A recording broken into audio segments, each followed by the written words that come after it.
pimpinannya, pilihan pimpinannya. Setidaknya itu dulu.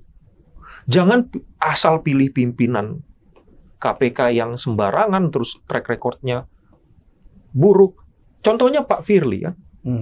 KPK mau rekrutmen. Lelang beberapa posisi yang kosong. Tapi sebelum itu dilaksanakan, KPK mengeluarkan sebuah regulasi, peraturan KPK, peraturan komisi, yang membuat kami yang sudah diberhentikan itu tidak bisa mengikuti kontestasi itu. Jaksa jadi di atas.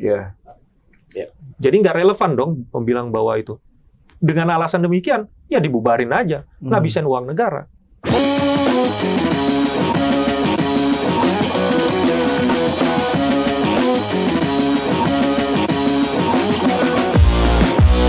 Nah itu sedikit cerita tentang TWK ya. Berarti Bung Andre udah melewati beberapa kepemimpinan ya? Oh iya, iya. Di masa Bung Andre ke KPK ya? Iya. Mulai dari Antasari Azhar. Pak Antasari. Kan Pak Antasari Azhar itu kan tahun 2017. Oke. Desember 2017 saya masuk di pertengahan 2018. Ya.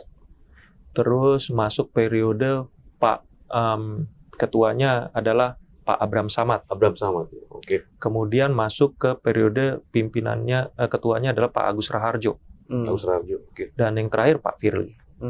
Oh. Kasih nilai bisa Bang? Kasih nilai? Iya, dari 4 itu Bang. Wah, ini skala berapa dulu? Yang satu, yang pertama tadi misalkan Pak Antasari dari 1 sampai 10 berapa? Pertanyaannya itu susah karena gini, setiap periode itu punya karakternya.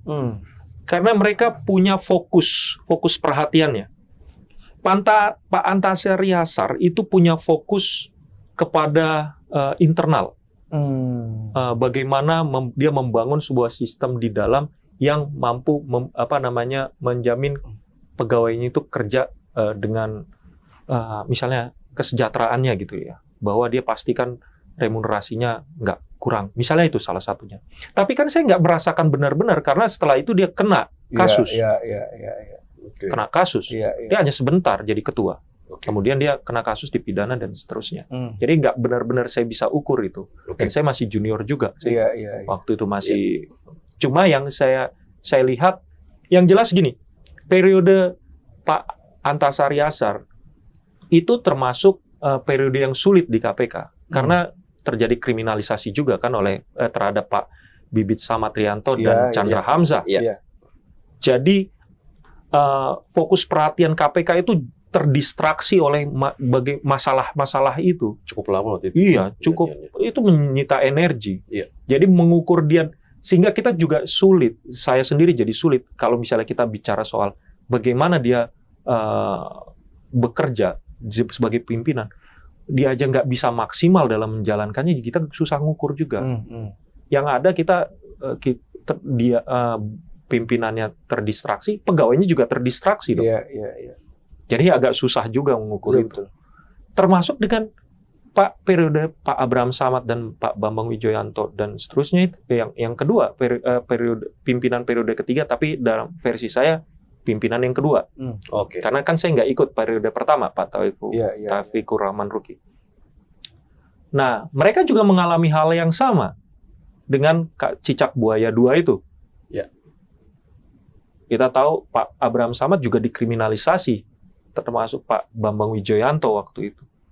Terdistraksi lagi. Kita susah untuk mengukur.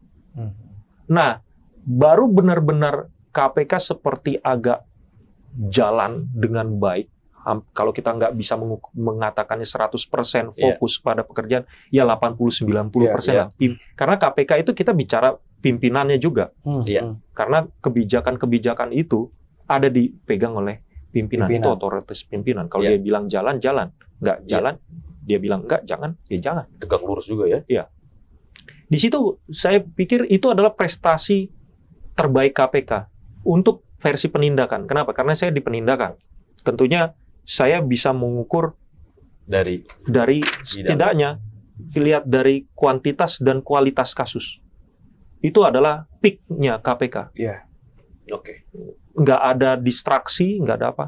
Seandainya mungkin itu terjadi di periode yang Pak Antasari dan Pak Abraham Samad mungkin aja juga sama, kita nggak tahu. Cuma kan kita nggak, saya sendiri menilai saya susah untuk mengukur itu.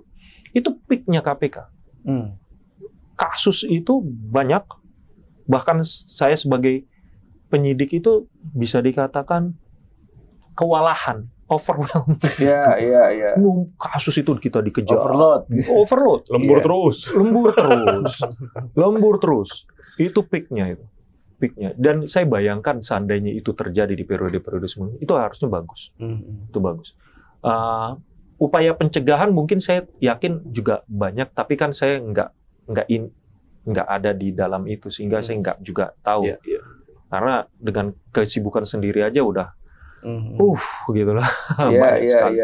Nah, langsung begitu masuk ke periode Pak Firly, ceteng, itu kan turun. Apa secara berarti kalau tadi peak ini apa, Bang? Puk ya. Saya kurang tahu. Turun kenapa, Bung Andre? Mungkin kita bisa berargumentasi adanya COVID ya di 2020. Oke. Tapi seharusnya enggak. Karena di 2020 itu ada 2 profil high profile yang kita ungkap pada periode COVID itu. Satu, Menteri KKP di pertengahan tahun 2000. Yang kedua, di akhir tahun 2020, kasus Menteri Sosial. Bisa. Ya. Meskipun turun dalam kuantitas, kualitasnya enggak. Tapi bagaimana setelah terjadi TWK? Kasusnya kasus level. Coba kita cari berita. Bupati level ini, level itu. Ya, itu saya hanya ngelihat dari angka saja ya, dan karakter itu. Saya nggak tahu apakah memang nggak ada pelaporan berkaitan dengan tindak pidana korupsi high profile. Tapi kan pada periode yang sama Kejaksaan Agung mengungkap pejabat yang signifikan loh. Karena Bung Andre udah di luar kali. Berani bicara kayak begini, kualitas sama kualitas turun. Yang ngomong ya bukan saya. Ini sekalinya kasus menteri dia udah dilaporin lagi. masuk KPK saat ini tapi dari luar deh. Jadi Bung Andre kan bilang setelah kasus TWK itu ngedrop turun kan. Berarti confirm secara kualitas dan kuantitas menurut Bang Andre mengalami signifikansi penurunan di masa kepemimpinan Pak Firly sekarang ya. Tapi saya nggak sepakat juga kalau akhirnya zaman Pak Firly itu nggak pernah itu menteri kan. Ini kan yang pertanian kan? Oh ya, pertanian. Meskipun akhirnya dilaporin balik ya. Iya, itu dia. Sekarang lagi bergulir ya. Lagi bergulir. Aduh, nggak tahu istilahnya dikriminalisasi atau memang mengkriminalkan diri, saya nggak tahu juga. Iya, betul juga. Mengkriminalkan diri. Terkait KPK saat ini, walaupun melihat sekarang dari luar tanda kutip ya, gimana Bung Andre melihat KPK saat ini? Ya, kita sayangkan ya KPK saat ini mengalami penurunan dan itu signifikan, bukan berdampak cuma hanya KPK-nya. Itu kan secara di negara Indonesia sendiri mengalami dampaknya juga, IPK yang ngedrop, terjun bebas itu. Itu naikinnya tiap tahun itu naikin 1 angka aja susah. Turun sampai berapa angka sih? 3 atau 4 gitu. 3 atau? Terjun bebas. Itu effortnya untuk naikin lagi itu nggak gampang. Salah satu faktornya saya yakini karena KPK-nya. Peak performance KPK di periode Pak Agus Raharjo dan kawan-kawan itu juga adalah puncak dari angka IPK kita kan. Oh, di situ topnya. Itu kan topnya itu. Grafiknya gitu top langsung turun. Jadi saya sayang sekali melihat itu, saya merasa menyayangkan ya. KPK kenapa harus terjadi seperti itu? Abaikanlah ke apa namanya masalah TWK. Tapi bagaimana kalau kita melihat profil-profil pejabatnya? Pimpinannya, karena KPK itu seperti saya sebutkan, KPK itu pimpinannya. Kalau kita lihat di Undang-Undang KPK, bicara KPK, startnya adalah pimpinan. Yang disebut dengan KPK adalah pimpinan. Baru habis itu kemudian pegawai KPK. Jadi ketika kita bicara KPK sebagai kelembagaan, sebenarnya kita bicara soal pimpinan. Iya, iya. Nah, periode saya 13,5 tahun kurang dikit lah di KPK itu. Itu memang perlu saya akui bahwa saya berjalan, keberanian saya untuk melakukan penyidikan, berani untuk menghadapi high profiles dalam penyidikan itu karena pimpinan juga. Karena pimpinan juga. Betul. Keberanian pimpinan itu mempengaruhi. Jadi moral yang ada di pimpinan mempengaruhi moral pegawai. Contohnya gini. Ketika kita menghadapi kan masalahnya gini ya, kasus korupsi itu selalu melibatkan kita nggak bilang selalu lah. Sebagian besar lah. Kalau kita nggak mau bilang selalu, melibatkan orang yang punya uang dan punya kuasa. Nggak seperti kasus maling ayam. Kasus korupsi itu melibatkan punya uang, punya kuasa. DP terus itu Bang ya? Oh iya. Udah punya uang, punya kuasa. Sehingga dia sangat punya kesempatan untuk mempengaruhi banyak hal di tataran pemerintah, di dalam politiknya gitu ya, punya kekuatan politik juga tentunya. Nah, kekuatan-kekuatan yang mereka punya itu tentunya bisa berdampak kepada apa yang kita kerjakan sebagai penyidik di KPK. Bayangkan perjalanan KPK itu nggak selalu berhadapan dengan kekuatan politik, yang akhirnya membuat pimpinan terkriminalisasi dan segala macam. KPK terancam begini. Bukan cuma pimpinan yang terkriminalisasi, pegawainya pun banyak yang kena upaya-upaya diciderai. Walaupun nggak terpublikasi ada. Bang Novel disiram air keras. Risiko-risiko itu akan kita hadapi. Tapi kan yang paling penting bagi pegawai, saya tetap akan bekerja. Dorongan moral saya tetap berani begini. Walaupun menghadapi menghadapi orang-orang yang punya power, punya uang, selama saya di backup oleh pimpinan. Karena saya nggak mungkin bekerja sendirian. Nah, kalau pimpinannya sendiri, bukan orang yang menunjukkan saya backup kamu, lakukan. Apa yang mau saya lakukan gitu? Saya juga manusia biasa gitu kan. Akhirnya berpikir kalau saya begini terus berdampak yang jelek kan apa gunanya gitu? Karena kan saya bekerja untuk negara. Saya bekerja ini untuk negara, tapi negara nggak membackup saya karena kan pimpinan sebagai representasi negara di situ. Apa gunanya? Sia-sia dong yang saya kerjakan. Gitu. Nah, ketika moral pimpinan tinggi, kita pun akan tinggi. Bahkan juga kadang berbalik gitu. Ketika moral pimpinan rendah, anggotanya tinggi, pimpinan juga ikut tinggi. Jadi kayak saling supporting gitu. Nah, ketika pimpinan nggak memberikan dukungan, bahkan menjadi contoh yang buruk, apa yang mau dilihat dari anggota gitu? Pimpinan begitu, gue ngapain juga begini? Dia mau cari untung sendiri, gue sok-sokan jadi nanti gue dibilang pahlawan kesiangan. Menurut Bung Andri, pimpinan KPK sekarang di posisi yang mana? Secara moralnya? Kita lihat aja gimana pimpinannya sekarang. Masalah mereka banyak sekali. Bukan berarti pimpinan sebelumnya nggak ada masalah, tapi masalah-masalah pimpinan periode sebelumnya itu masalah yang dilakukan oleh pihak luar yang tidak suka terhadap KPK. Tapi masalah pimpinan sekarang adalah perilaku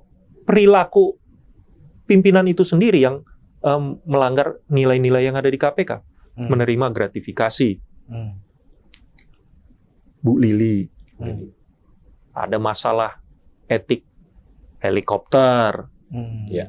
Terus kasus begitu Bu Lili lepas, penggantinya kok kena isu-isu yang di Kementerian ESDM. Itu nggak ada dulu di pimpinan sebelumnya itu. Nggak ada cerita-cerita begitu. Nah sekarang mau pimpin. anggota mau kerja seperti apa? Iya. Berarti sebenarnya kalau ada kesalahan di awalnya dong berarti. Di awalnya itu di pemilihannya. Dari perekrutan dan sebagainya. Ya, sebenarnya sih maintenance selama itu. Iya, sebenarnya sih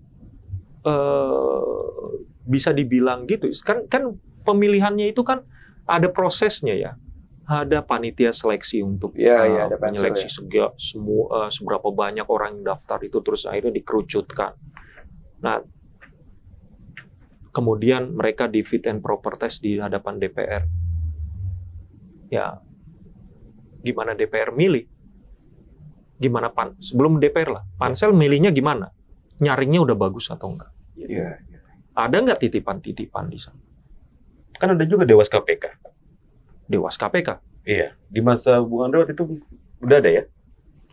Iya, pas kan sejak revisi Undang-Undang tahun 2019 mengharuskan ada Dewas. Sebelumnya kan nggak ada. Nah, bagaimana Bung Andre melihat Dewas KPK? Peran Dewas KPK ini? Dewas KPK ini kurang gigi. Kurang gigi. Pegawai KPK yang melakukan kesalahan pidana itu kita pidanakan. Beberapa waktu lalu, kalau nggak salah berapa tahun yang lalu, itu ada pegawai yang menggunakan barang bukti untuk digadaikan, untuk kepentingan pribadi. Nggak ada urusannya dia mau seperti apa. Kalau saya baca berita, karena saya udah nggak di KPK, itu salah.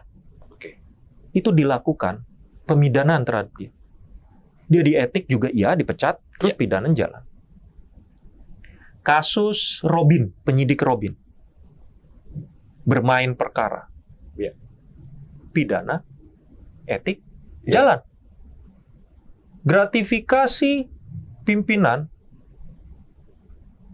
atas nonton, harusnya bukan cuma etik, harusnya pidana. Tapi entah bagaimana Dewas bilang nggak ada urusan saya dengan pidana. Nonton Mandalika itu ya? Iya. Helikopter, walaupun mungkin ada isunya belum pidana, itu harusnya juga dikategorikan sebagai pidana sih, gratifikasi. Karena kan gratifikasi kan bukan cuma pemberian uang, tapi potongan diskon juga termasuk. Iya. Walaupun itu saya kurang tahu berapa sebenarnya yang dibayarkan Firly dan berapa yang dia bayar.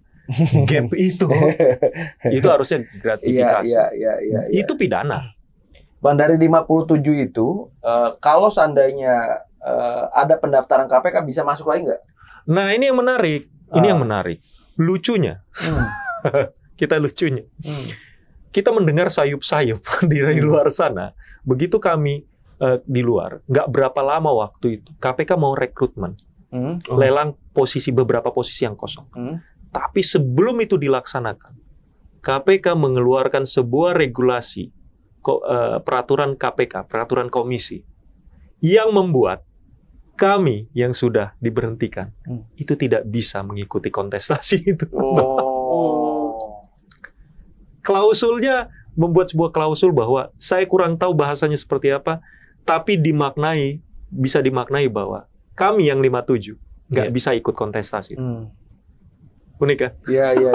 Enggak, kan 57 ini udah di Mabes semua. Iya. Iya kan? Iya. Bicara Mabes, ya masa polisi nggak NKRI? Oh iya. Iya kan? Ya seharusnya masih ada peluang itu dong untuk Justru begini. Kalau kami nggak masuk jadi PNS, kita nggak akan mungkin masuk KPK. Karena KPK, sejak revisi Undang-Undang KPK tahun 2019, mengharuskan pegawainya adalah ASN. Ya. Jadi syarat pertama untuk bisa masuk ke KPK lagi, kami harus ASN. Oke. Hari ini udah ASN. Udah ASN. Iya. Berarti peluang itu jadi terbuka dong. Iya. Tapi, keluar. Itu dia. Begitu kami jadi ASN, karena kami sudah hilang, kekurangan pegawai dong. KPK jelas dong terasa. Walaupun mereka dalam konferensi pers pimpinan bilang enggak, kita enggak kekurangan pegawai, kehilangan 57 tidak menurunkan gini. Tapi kenyataannya dia mau rekrut. Iya. Itu kan kontradiksi, statement yang saling kontradiksi dalam dirinya sendiri gitu dia. Statement yang berkontradiksi itu lucu aja gitu. Nah, teman-teman yang 57 saat itu bisik-bisik tetangganya seperti apa, Bung? Mengetahui ada berita sayup-sayup ini. Oh iya, belum karena, juga lomba udah dipatahkan tiketnya. Iya kan kita masih berkomunikasi sama orang dalam kan. Ada aturan begini. Awalnya kan, kita mau, ada lah kita yang berkomunikasi. Ini mau dibuka lelang. Tapi ada yang bilang, ada aturan begini. Gimana, menurut kalian gimana? Pas kita baca, waduh kita nggak bisa masuk. Ya udahlah kita ketawa aja lah. Terima begitu aja udah. Ya bukan, kita nggak ada ini mau juga ngapain mau ngapain lagi. Itu kan internal. Aturan internal. Kita bukan di bagian itu, kita udah di luar. Ini kalau hari ini kan lagi ribut-ribut urusan Pilpres, Pak Jokowi approval ratingnya luar biasa. Tapi kita nggak akan bahas itu. Sejarah terbentuknya KPK karena kejaksaan dianggap tidak mampu, polisi tidak mampu waktu itu. Akhirnya KPK lah muncul. Hari ini kalau akhirnya secara survei kayaknya KPK di bawah, Bang. Oh iya. Iya. Gitu ya? Iya. Ini antara nanya atau mengamini enggak, itu sebuah keniscayaan menurut saya. Iya. Apa baiknya kalau itu terjadi? Baiknya bubarkan saja. Toh artinya polisi dan kejaksaan udah oke kok. Iya. Jawab itu nggak bisa dibilang iya dan apakah iya dan tidak. Menurut saya pribadi itu bisa iya dan bisa tidak. Selama KPK masih kondisinya begini, performanya jauh dibandingkan yang dulu, berarti nggak signifikan lagi dong. Alasan-alasan keberadaan KPK karena sesuai dengan undang-undangnya. Kan undang-undangnya bicara karena ketidakmampuan Polri dan kejaksaan. Ketika kita komparasi dengan data juga, data kekinian bagaimana Kejaksaan Agung berhasil mengungkap kasus-kasus besar, bahkan udah mulai berani menyasar menteri aktif loh. Ya kan? Walaupun mungkin kita bisa berdebat latar belakangnya seperti apa dan bagaimana atau perkembangan kasusnya bagaimana. Tapi itu sendiri ketika kita komparasi dengan kasus-kasus terkini yang ditangani KPK, ini kan ada perbedaan.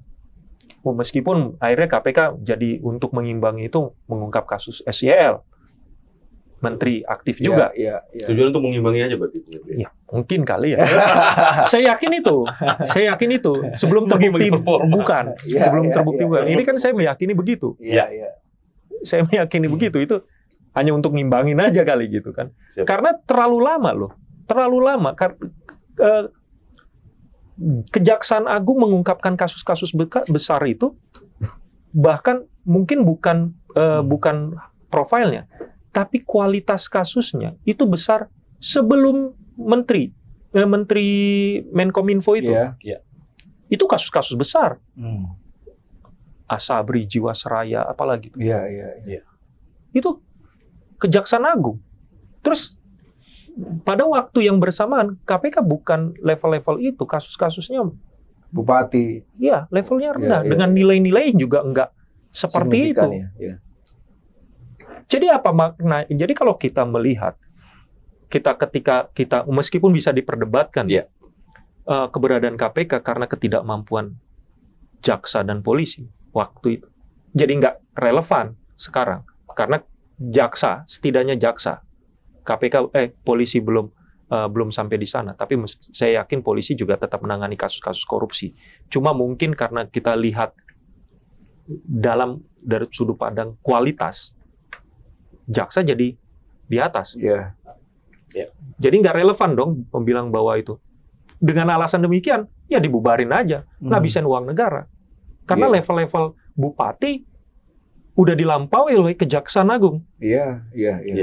Itu adalah level-level Kajati aja itu. Kejati aja yang nanganin. Kalau level udah cukup misalnya gitu kan, kita bicara seperti itu. Nah, tapi bagaimana dengan jawaban masih perlu dipertahankan? Iya, selama KPK bisa balik seperti sedia kala. Maksudnya gini. Keunikan KPK adalah pada pegawainya, karakter pegawainya selama ini. Budaya organisasi KPK itu menjadi unik. Karena dia punya budaya organisasi yang less birokrat. less birokrat. Iya, less birokrat gitu. Gaya birokrasinya itu kurang. Jadi dia kurang gitu loh. Birokrasinya enggak itu. Jadi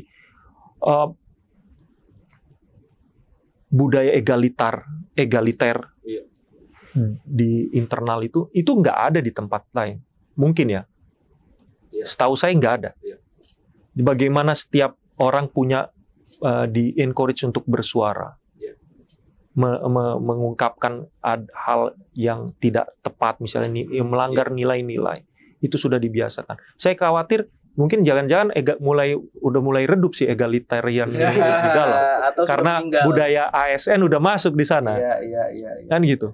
Karena kita juga meyakini waktu revisi Undang-Undang KPK menjadikan KPK di bawah presiden yang berimplikasi kepada keharusan pegawainya harus ASN, itu sudah waktu itu diprediksi itu juga akan merubah kultur organisasi, budaya organisasi, mulai mirip dengan organisasi kelembagaan pemerintah yang lain.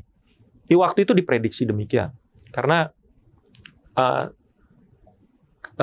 posisi ASN yang ya kita tahulah dia tetap bersifat top down, karena hierarki itu masih tetap ada. Itu membuat ya ASN juga mungkin kebanyakan jadi safety player gitu ya. Cenderung gitu loh, safety player mereka. Jadi berpikir kritis itu agak kurang. Karena mungkin soalnya kita kritis disingkirin semua, Bang. Bukan saya yang ngomong ya. Katanya begitu. Tapi intinya begitu. Itu yang dikhawatirkan waktu Undang-Undang revisi KPK 2019 dibahas di DPR, mengundang pihak eksekutif. Ada sekitar 70-an. Saya ingat banget itu. 70-an ahli hukum dan tokoh-tokoh hukum dan anti korupsi se-Indonesia, udah senior malah. Itu berkumpul, prof semua, ada Prof Emil Salim, ada siapa itu almarhum siapa namanya? Aduh, itu tokoh semua. Sampai ngadep Pak Jokowi, minta keluarkan Perpu untuk membatalkan undang-undang revisi itu, yang karena dikhawatirkan mereka udah mengkaji itu. Ini dampaknya akan begini, ini sistemik. Menjadikan KPK di bawah, jadi lembaga di bawah presiden yang akhirnya berimplikasi kepada status kepegawaian. Status kelembagaan juga berimplikasi kepada status kepegawaian, yang akhirnya nanti secara perlahan dan pasti akan merubah kultur organisasi. Itu yang dikhawatirkan. KPK nanti nggak ada bedanya dengan lembaga pemerintah lainnya. Sebagai lembaga penegak hukum juga nggak ada bedanya dengan kepolisian dan kejaksaan nantinya. Bisa dibilang prediksi itu dan mulai kan realisasi pelan tapi pasti. Karena perubahan perubahan budaya organisasi itu kan memang nggak instan. Tapi kalau dibiarkan diteruskan, ya akan jadi seperti itu dan nggak ada gunanya lagi KPK. Tapi kalau bisa di switch dibalikin, kita punya harapan KPK untuk jadi seperti dulu lagi dan bertindak layaknya, punya performa seperti dulu lagi dan membantu negara untuk menaikkan IPK-nya. Masih kita punya harapan seperti itu. Kita lebih dalam lagi nih Bung Andri soal harapan itu. Kira-kira dari Bung Andri pendapatnya poin-poin konkret apa harapan itu agar KPK seperti dulu lagi? Nah, ini yang susah. Ini kalau sudah dia jadi lembaga di bawah presiden, saya kurang tahu bisa nggak diubah lagi menjadi keluar lagi. Kan itu political will juga. Karena kan dia produk undang-undang, yang membuat undang-undang kan legislatif dan eksekutif. Menjawab ini nanti ada episode 2, kita undang nanti yang dari DPR. Bagus itu, bagus. Biar lebih edukasi lagi penonton kan? Iya, karena lanjut Bung Ade. Iya, karena itu yang menjadi ada nggak lembaga pemerintah dalam sejarah sebelumnya adalah lembaga yang di bawah presiden terus berubah menjadi lembaga independen. Pernah ada nggak yang seperti itu? Belum ya. Kayaknya belum ada. Belum ada memang. Yang ada adalah dari luar masuk ke dalam. Tapi dari dalam keluar itu kayaknya enggak. Karena itu juga nanti akhirnya status kepegawaiannya jadi bagaimana juga. Iya. Dari ASN. Iya. Jadi yang ASN itu dikeluarin gitu. Kira-kira poin apa lagi? Ya itu makanya ketika KPK jadi lembaga seperti yang sekarang ini, susah. Harapannya pun kalau mau kita ini adalah paling enggak ya. Kalau tetap mau jadi lembaganya, mau nggak mau itu udah terlanjur gitu ya. Iya. Pimpinannya, pilihan pimpinannya, setidaknya itu dulu. Jangan asal pilih pimpinan KPK yang sembarangan terus track recordnya buruk. Contohnya Pak Firly kan. Dia kan udah sebenarnya waktu sebelum jadi pimpinan dia kan deputi penindakan. Deputi penindakan. Iya. Okay. Deputi penindakan. Dan dia sebelum dia balik ke Mabes Polri itu dia sedang dalam proses pelanggaran etik.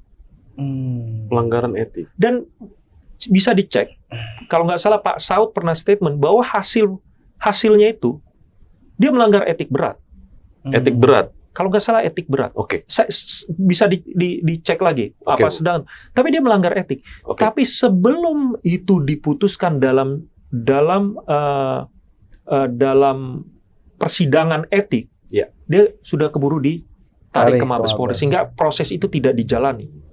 Tapi putusan itu karena kan udah dilakukan proses investigasi dulu kan, dan proses investigasi dan belum pada titik pembacaan putusan, tapi udah ada putusannya. Saya yakin gitu karena sama seperti persidangan lah. Yang di persidangan itu kan pembacaannya, tapi proses-proses penilaiannya udah ada di sebelum.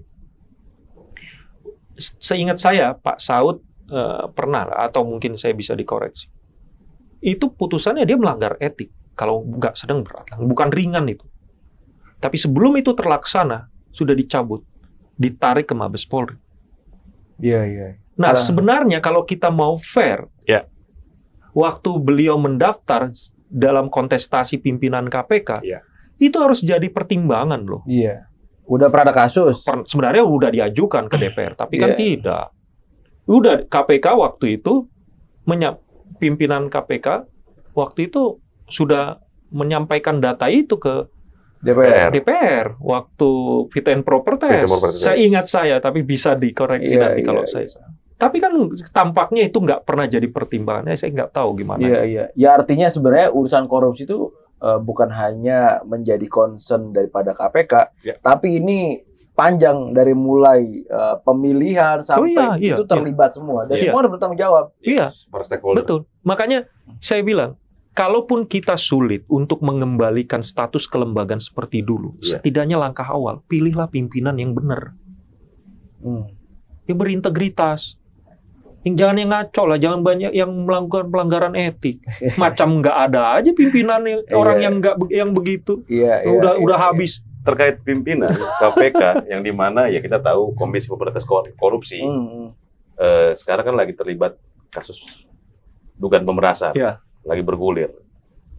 Menurut Bung Andre, berarti pimpinan sekarang kontraproduktif dong sama sosok pemberantas korupsi. Oh iya dong. Nggak mungkin kita menyapu pakai sapu kotor kan? Apa dia sapu tapi kotorannya ada di situ. Bagaimana begini? Ini adalah ini contohnya gini ya. Ini yang saya alami dan mungkin kebanyakan pegawai KPK dulu. Saya selepas dari KPK dan menjadi bergabung dengan masyarakat, saya baru sadar bahwa selama di KPK saya antisosial kayak kesannya gitu ya. Kesannya antisosial karena saya membatasi diri.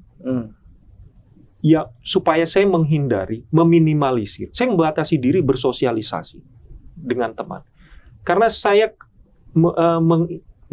bercoba untuk meminimalisir kemungkinan saya akan konflik of interest dalam menjalankan tugas. Itu satu hal penting. Waktu itu saya nggak sadar bahwa saya sudah mulai jadi antisosial. Saya hanya berpikir saya menjalankan peran ini. Tapi kan antisosial itu bentuk tanggung jawab juga sebenarnya. Bisa. Konflik Betul. Itu adalah sebuah caranya. Iya. Nah, kita punya harapan pimpinan juga harus bisa berpikir seperti itu. Karena gini, bayangkan saya pada level di bawah aja. Saya khawatir teman saya adalah orang yang nanti harus saya hadapin. Yes. Beliau ini pimpinan yang tentunya sudah sehari-harinya dalam kehidupannya bertemu orang-orang yang punya berpotensi akan dia hadapin juga. Iya. Ingat loh, KPK itu kasus-kasus yang ditangani kan terbatas sebenarnya. Beda dengan Kejaksaan Agung dan kepolisian. Kasus korupsi yang ditangani Kejaksaan dan kepolisian itu lebih luas jangkauannya dibandingkan KPK. KPK dibatasi. Subjek hukumnya kalau kepolisian dan kejaksaan itu bisa disebut PNS atau penyelenggara negara. Subjek hukumnya. Okay. Jadi PNS nggak peduli itu pangkat apa selama dia PNS bisa jadi selama itu melibatkan PNS bisa itu dia tangani. KPK nggak semua PNS harus penyelenggara negara. Itu spesifik. Iya. Jadi orang-orangnya pun spesifik. Level-levelnya bisa kita istilahnya bahasa masyarakatnya orang-orang pejabat atas semua. Okay. Yang mana dalam kehidupan sehari-harinya pimpinan KPK tentunya dia sering berinteraksi sebagai seorang pejabat. Contohnya Pak Firly lah misalnya. Yeah. Kita Pak Firly terus jadi. Sebelum dia jadi pimpinan KPK, dia adalah seorang Kapolda. Okay. Kabaharkam setelah itu. Komunikasi yang dia jalin apakah banyak ke bawah ke orang-orang pada level bawah? Kalau misalnya bisa dibilang tidak. Antar kelembagaan, enggak. Pada level-level yang minimal sejajar atau kalau turun dikit bukan kroco-kroco lah pokoknya. Kroco. Dan itu masuk kategori penyelenggara negara. Iya. Yang nantinya bisa jadi orang yang harus dia hadapi. Konflik of interest. Pada saat dia jadi pejabat itu dia harus punya sense. Saya harus bersikap gimana? Itu terjadi sama pegawai KPK kok. Kok dia yang jadi pimpinan enggak? Iya. Dari atas ke bawah itu begitu semua harus punya mindset seperti itu. Sebaiknya begitu. Memang nggak akan terkesan jadi orang aneh. Ya mau gimana? Karena kalau nggak aneh, kita akan sama aja jadi lembaga-lembaga pemerintah yang lain. Terus apa yang membedakan? Nah, terkait antisosial tadi saya coba ada keganjul pikiran saya. Saya minta tanggapannya Bung Andre. Di salah satu podcast Bung Andre, saya tonton itu di Harian Kompas kalau nggak salah. Bung Andre pernah menyebut salah satu tugas KPK bukan hanya penindakan, tapi juga ada pencegahan. Hingga tugas atau job desk dari pegawai KPK yang membidangi pencegahan itu punya job desk untuk juga membangun jaringan ke banyak pihak. Nah itu kalau menurut saya kan jadinya agak berlawanan dengan sikap kontradiksi ya. Dengan tanggapan seperti apa, Bung Andre? Kita harus lihat konsep pencegahan dan penindakan itu memang bukan konsep yang filosofisnya aja udah berbeda. Oke. Pencegahan itu kalau kita mau bilang kebanyakan pekerjaannya teman-teman di pencegahan itu membangun sistem. Ya, membangun sistem itu bukan pekerjaan satu pihak. Itu harus ada gayung bersambut. Ini pakai bahasa saya mencoba memaknainya sendiri. Ya. Mungkin nggak ada istilah ini. Saya mencoba merumuskannya sendiri. Siap. Pembedanya gini. Karakter tugas penindakan, keberhasilannya lebih dominan ditentukan oleh petugas penindakan itu sendiri. Oke. Jadi aim-nya, output-nya dan outcome-nya itu banyak ditentukan oleh petugas penindakan. Oke. Maksudnya gini, penyidikan. Ketika saya melakukan penyidikan untuk mengungkap perkara, itu bukan bergantung kepada para misalnya, saya butuh saksi, butuh barang bukti. Kalau saksi nggak mau kooperatif sama saya punya upaya paksa. Iya. Saya bisa melakukan penggeledahan. Saya punya power untuk itu. Saya punya otoritas untuk melakukan beberapa hal secara hukum diberikan kewenangan untuk melakukan itu, memaksa apa yang mau saya kerjakan demi terungkapnya kasus. Anda boleh saja tidak nurut saya, tapi saya bisa memaksa Anda untuk akhirnya melakukan itu. Karena kalau Anda tetap juga tidak melakukan, saya bisa menggunakan pasal-pasal hukum juga. Menghambat penyidikan, seperti itu. Menghilangkan barang bukti. Jadi banyak itu berada kepada saya. Itu sebenarnya seperti gambarnya one way. Ini bergantung ke saya. Pencegahan nggak gitu. Pencegahan itu kayak 50-50. Saya petugas pencegahan, punya sebuah program pencegahan. Yang mau saya sasar adalah lembaga-lembaga lain. Mereka harus bangun sistem. Ketika saya ajak, encourage mereka, itu tergantung mereka melakukan atau enggak. Saya begini 50%, dia menyambut tangan saya enggak? Jadi ini penting ya. Iya. Proses ini ya.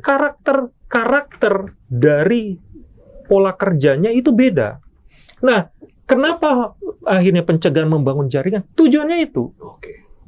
KPK dalam pencegahan itu nggak ada daya paksa, nggak benar-benar ada daya paksa. Kali daya paksanya agak semu gitu ya. Jadi ya kalau misalnya Anda begitu, nanti kita dalam begini kita coba laporkan ke presiden, kasih rekomendasi supaya presiden menekan lembaga, misalnya kementerian untuk menjalankan program kami. Tapi kalau dia bilang itu belum jadi concern program kami punya concern, atau misalnya ya kita sambil susun itu. It's okay. Apa? Gitu kan? Apa daya paksanya di situ? Nggak ada. MOU dibikin, boleh. Nah, agar tidak beririsan dengan konflik of interest tadi, jadi berarti ada strategi itu.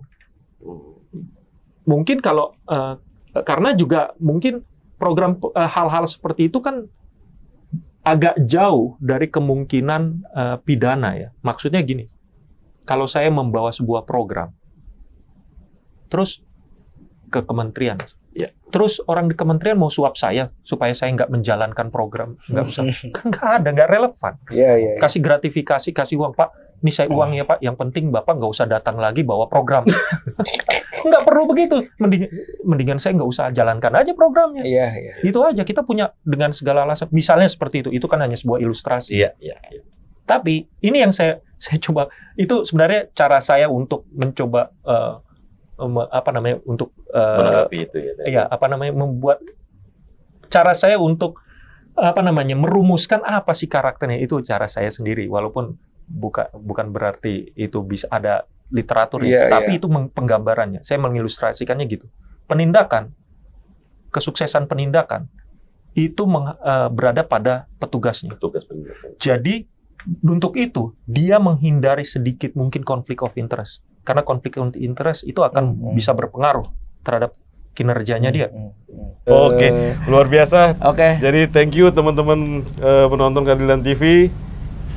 Narsum kita kali ini luar biasa, kasih edukasi dan juga berbagai pengalaman.